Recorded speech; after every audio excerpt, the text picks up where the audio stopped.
नमस्कार दोस्तों, good morning. आप सबको स्वागत है हमारे एमपीएस एकेडमी के ऑफिशियल यूट्यूब चैनल पर। अगर आप हमें पहली बार देख रहे हैं तो हमें लाइक करें, सब्सक्राइब करें और शेयर जरूर करें। आप सबों के साथ मैं उपस्थित हुआ आज 9th क्लास का भारतीय वन का पहला चैप्टर का कुछ टॉपिक लेकर, जो आप लोग पढ़े भी होंगे शायद या नहीं भी पढ़े होंगे। तो आज से आप लोगों का क्लास स्टार्ट है हमारे चैनल पर। आप लोग हमारे साथ जुड़ के पढ़ सकते हैं। जहाँ तक आपकी सहायता हमको से होगी हम आपको करेंगे और आपके साथ हम हमेशा चलते रहेंगे। तो चलिए समय को नहीं गंवाते हैं और आते हैं सीधा टॉपिक की बात करते हैं। तो चलिए, आज हमने आरंभ किया है हमारे परिवेश के पदार्थ। चैप्टर का नाम है हमारे परिवेश के पदार्थ, जो कि 1 नंबर चैप्टर होने वाला है। आपका पहला अध्याय है, भारतीय भवन से पहला अध्याय की बात हो रही है। तो सबसे पहले परिवेश के पदार्थ की बात हो रही है, तो हम पदार्थ पहले जानेंगे। तो हम सबसे पहले आपको बता दें कि पदार्थ किसे कहते हैं, यानी पदार्थ होता क्या है। किसी बच्चे को ये चीज जानकारी है तो आप कमेंट कर सकते हैं, लेकिन नहीं जानकारी है तो चलिए मैं आपको बेसिक से पढ़ाऊंगा और जितना हो सकेगा आपको हम मदद करेंगे। चलिए, पदार्थ कोई भी वस्तु जो कुछ स्थान घेरे, जिसमें द्रव्यमान एवं आयतन हो और जो अवरोध उत्पन्न करे, उसे पदार्थ कहते हैं। यानी कि आप लोग देख सकते हैं स्क्रीन पे पदार्थ की परिभाषा है, नोट कर लीजिए। कोई भी वस्तु जो कुछ स्थान घेरे, जिनमें द्रव्यमान एवं आयतन हो और जो अवरोध उत्पन्न करे, उसे क्या कहते हैं? पदार्थ कहते हैं। नोट कर लिए होंगे आप लोग। चलिए, अब पदार्थ के कितने प्रकार होते हैं? तो भाई पदार्थ के 3 प्रकार होते हैं। बचपन से पढ़ते आ रहे हैं, पदार्थ की जो बात होगी तो वहां पदार्थ के प्रकार भी होंगे। तो पदार्थ के 3 प्रकार होते हैं, ठोस, द्रव और गैस। तो सबसे पहले हम ठोस को देख लेंगे। ठोस जिसका आयतन एवं आकार दोनों निश्चित हो। ठोस कैसा पदार्थ होता है? जिसका आयतन और आकार दोनों निश्चित होता है, यानी कि उसका आयतन में भी कभी बदलाव नहीं आएगा और न आकार में कभी बदलाव आएगा। तो जिसका आयतन एवं आकार दोनों निश्चित हो, उसे ठोस कहते हैं। लकड़ी, पत्थर का टुकड़ा, ईंट, इसमें कभी बदलाव होगा? आप पत्थर को छोड़ दीजिएगा, ईंट के टुकड़े को, और देखिएगा 10 दिन बाद जाके तो वो क्या बड़ा हो जाएगा? बिल्कुल नहीं होगा, क्योंकि वो उसी साइज का होगा। तो वो क्या है? वो आपको ठोस में जाएगा। चलिए, अब हम बात करते हैं द्रव की। आते हैं द्रव पे। तो हमारा टॉपिक है द्रव। ये ठोस हो गया, द्रव पे आते हैं। द्रव में क्या है? जिसका आयतन निश्चित एवं आकार अनिश्चित हो। उसका परिभाषा क्या है? जिसका आयतन निश्चित और आकार अनिश्चित हो, क्या कहलाएगा बेटा? द्रव कहलाएगा। ठीक है, क्या कहलाएगा? द्रव कहलाएगा। बोलो एक बार मेरे साथ, द्रव किसे कहते हैं? जिसका आयतन एवं आकार, यानी आयतन उसका निश्चित होगा और आकार अनिश्चित होगा, तो क्या कहलाएगा? द्रव कहलाएगा। तो जल, तेल इत्यादि। अब आप लोग देखे होंगे जल को 1 लीटर की धारिता का बोतल में आप जल लेते हैं और उसको अगर हम थाली जानते हैं खाना खाने वाले, उस थाली में रखेंगे तो वो क्या होगा? थाली के आकार का बन जाएगा। लोटा जानते हैं, गांव में हम लोग गांव से आते हैं तो लोटा सब में होंगे, उसमें डालेंगे तो उसके आकार का बन जाएगा। बोतल में डालेंगे तो बोतल के आकार का बन जाएगा। लेकिन पानी के लीटर यानी कि धारिता में कोई बदलाव होगी? उसके धारिता में कोई बदलाव नहीं होने वाली है, उसके आयतन में बदलाव नहीं होगी, आकार में बदलाव केवल होगी। तो द्रव का मतलब समझ में आ गया? आयतन में कोई बदलाव नहीं हो रही है और उसके आकार में बदलाव होगी तो क्या कहलाएगा? द्रव कहलाएगा। चलो बेटा आगे बढ़ते हैं, गैस पे आते हैं।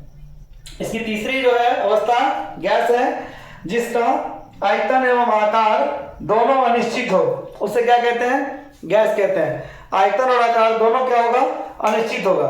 तो देखिए, अभी आप लोग एलपीजी सबके घर में है, सिलेंडर की बात कर रहे हैं।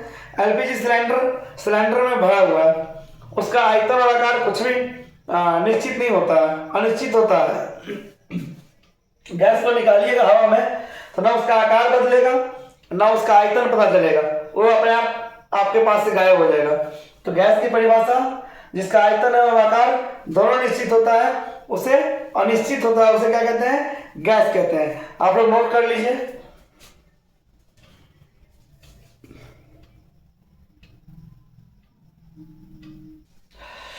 चलिए तो हम लोग आगे बढ़ते हुए अब हम बात करेंगे इसी चैप्टर में अगली क्वेश्चन है ऊर्ध्वपातन। क्या है चला? ऊर्ध्वपातन। ऊर्ध्वपातन की बात करते हैं, वह प्रक्रिया जिसमें कोई ठोस पदार्थ गर्म किए जाने पर बिना द्रव में परिणत हुए सीधे वाष्प में बदल जाता है और उस वाष्प को ठंडा करने पर वह बिना द्रव में परिणत हुए सीधे ठोस अवस्था में परिवर्तित हो जाए तो ऊर्ध्वपातन कहलाता है। आप लोगों ने पढ़ा कि, अब आप लोग तोड़ के बताते हैं, वह प्रक्रिया जिसमें कोई ठोस पदार्थ को हम गर्म करेंगे तो वो सीधा क्या करेगा? सीधा द्रव में परिणत नहीं होगा और वो अपने अवस्था को छोड़ देगा और जब वो ठंडा होगा तो पुनः जिस अवस्था से वो ट्रांसफर होकर आया था, यानी ठोस अवस्था से आया था, तो वो ठोस ही सीधा बन जाएगा।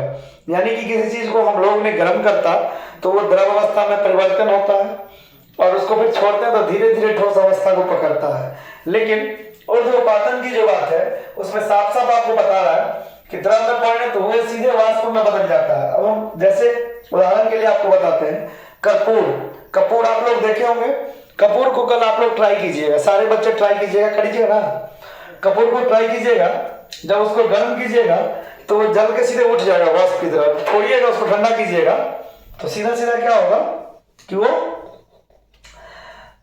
जम जाएगा, ठोस की अवस्था में परिवर्तित हो जाएगा, यानी कि पूर्व की अवस्था में वो आ जाएगा। चलिए अब हम आगे बात करते हैं विसरण। टॉपिक क्या है? विसरण। विसरण में वह प्रक्रिया जिसमें किसी द्रव के कण किसी अन्य द्रव में प्रवेश करते हैं क्या कहलाता है? विसरण कहलाता है। उदाहरण है, वह प्रक्रिया जिसमें किसी द्रव के कण किसी अन्य द्रव में प्रवेश करते हैं विसरण कहलाता है। ठीक है? कोई डाउट, किसी प्रकार की डाउट हो क्वेश्चन में या किसी प्रकार का सुझाव देना हो, किसी प्रकार का हमें ही आप सुझाव दे सकते हैं। ऐसे नहीं है कि हम आपको जो पढ़ा रहे हैं तो आपको हम अपने आप को कह रहे हैं नहीं, हम आपको पढ़ा सकते हैं। अगर आपको मेरे पास कोई सुझाव, सहायता किसी प्रकार का अगर शेयर करना हो तो आप हमें कमेंट बॉक्स में आके कर सकते हैं, क्योंकि आपकी एक एक चीज़ों को हम ध्यान देंगे और कोशिश करेंगे कि आप लोगों को अच्छी तरह से आप लोगों के पास हम पहुंच सके और आपका प्यार हमें मिले, ताकि आज हम इस बोर्ड से डिजिटल बोर्ड तक अपना सफ़र तय कर पाएँ और आप लोगों के साथ बीच में रहकर हम यह सफ़र तय करेंगे, क्योंकि हमें पता है आप लोग हमें इस सफ़र में काफ़ी सहयोग करने वाले हैं। चलिए आगे बढ़ते हैं, समय को नहीं गंवाते हैं। घनत्व। अब बात किसकी हो रही है? घनत्व की। किसी द्रव के इकाई आयतन के द्रव्यमान उनका घनत्व कहलाता है। किसी द्रव के इकाई आयतन का द्रव्यमान उसका क्या कहलाता है?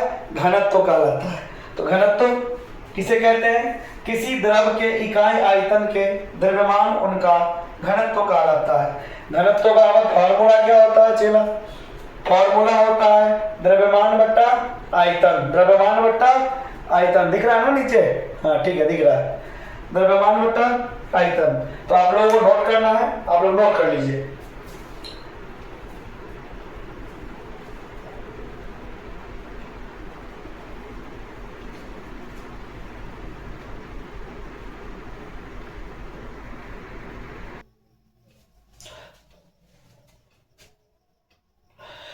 चलिए आगे बढ़ते हैं। अब आगे क्या है आपका क्वेश्चन? वाष्पन किसे कहते हैं? वाष्पन किसे कहते हैं? वाष्पन किसे कहते हैं?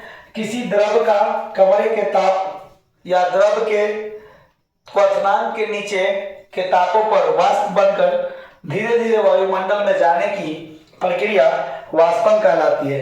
वाष्प का नाम आप लोगों ने भी सुना होगा।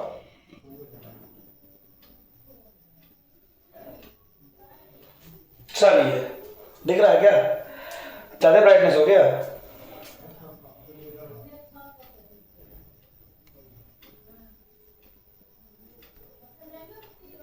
चलिए, आर्द्रता की बात करेंगे।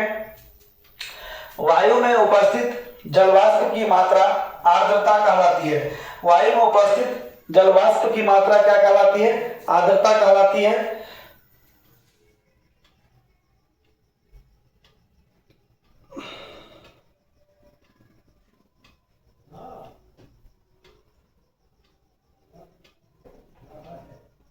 चलिए, गड़बड़ हो गया थोड़ा सा सिस्टम।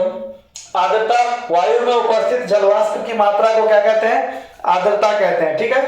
अब शुष्क, वायु में सामान्य मात्रा से कम जलवाष्प उपस्थित रहता है तो उसे शुष्क कहते हैं। वायु में सामान्य मात्रा से कम जलवाष्प अगर उपस्थित रहता है तो उसे क्या कहते हैं? शुष्क कहते हैं। तो आप लोगों ने अभी जो टॉपिक पढ़ा वो एक अध्याय से जुड़ा हुआ टॉपिक पढ़ा, जिसमें एक अध्याय का नाम था हमारे परिवेश पदार्थ, परिवेश के पदार्थ।